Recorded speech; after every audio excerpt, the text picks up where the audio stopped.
orelhas. Os fones funcionam como caixas de som de tamanho normal, convertendo sinais elétricos de gravações e outras fontes em ondas de som que podemos ouvir. Mas como essas pequenas caixas de som transformam eletricidade em som? A conversão de eletricidade para som começa enrolando esses fios de cobre finíssimos em um pequeno rolo chamado bobina de alto-falante. Tem este nome por um bom motivo. Cada um desses rolos entra em um fone de ouvido. A função deles é levar sinais elétricos de música gravada ou outras fontes de áudio a pequenos diafragmas que vibram para transformar os sinais em ondas sonoras. As bobinas são feitas de cobre por ser um excelente condutor de eletricidade. Então, é um bom transportador para os sinais, além de ser muito leve. O cobre que forma a bobina é mais fino que um fio de cabelo humano. Um bobinador transforma o fio fino em uma bobina. Ele puxa o fio de cobre de um carretel, passa por um anel e para dentro do bobinador. Dois braços giratórios giram em direções opostas para enrolar o fio ao redor de uma haste circular formando a bobina. Vejam o processo em câmera lenta. 120 voltas ou 4,30 metros de cobre entram em cada bobina. Eles usam essa quantidade toda porque quanto mais fio, maior a vibração dentro dos fones e melhor o som. Felizmente, cada bobina pesa menos que 0,2 miligramas.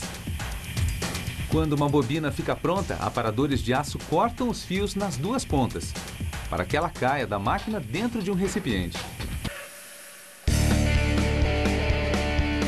Os pequenos diafragmas que as bobinas vibram são cunhados por uma máquina que usa folhas super finas de filme plástico revestido de titânio.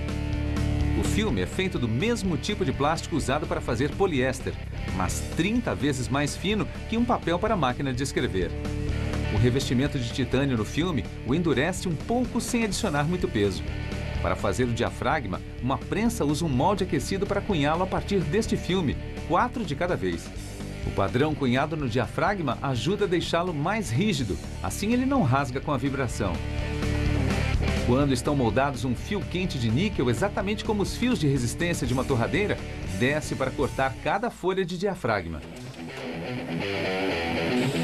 Um furador de papel industrial corta cada diafragma da folha.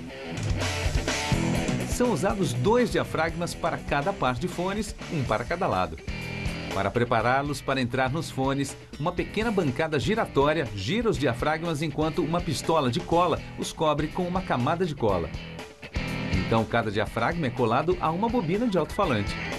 Agora só faltam os fones plásticos ou conchas que mantêm as partes que geram som presas à orelha. Antes da bobina e do diafragma entrarem na concha, uma pequena placa de circuito é colada no fundo de cada concha. É menor que uma moeda de 5 centavos, mas é a conexão elétrica crucial entre a bobina e o cabo dos fones de ouvido. Depois que o circuito está posicionado, pequenos ímãs desmagnetizados são montados em pequenos estojos para que possam ser colados dentro de cada concha.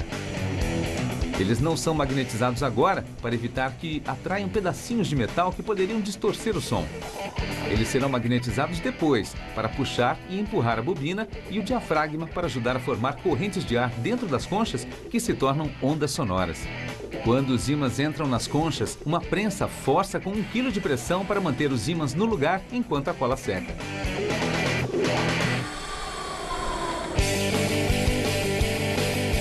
Por fim, uma máquina instala uma bobina de alto-falante e um diafragma dentro de cada concha antes de fechá-la com uma tampa plástica que se apoia na orelha. As conchas prontas caem em uma caixa preta onde recebem uma carga de eletricidade. A corrente magnetiza os ímãs dentro das conchas. Cada concha é testada para garantir que esteja funcionando bem. Uma sonda metálica envia eletricidade através da placa de circuito para a bobina de alto-falante para simular os sinais elétricos que geram o som. Um escopo mede a quantidade de eletricidade que passa dos circuitos para as bobinas. Se a linha verde se deslocar dentro das linhas brancas, está dentro do esperado para esses fones de ouvido. A sonda também assegura que haja corrente positiva e negativa passando pelos fios. As correntes alternadas puxam e empurram o diafragma pelo campo magnético criado pelo ímã para gerar ondas sonoras.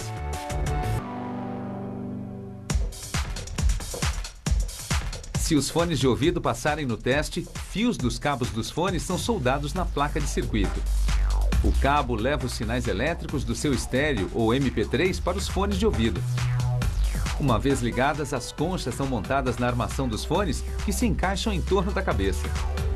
Uma espuma é adicionada em cada concha e estes fones estão prontos para tocar.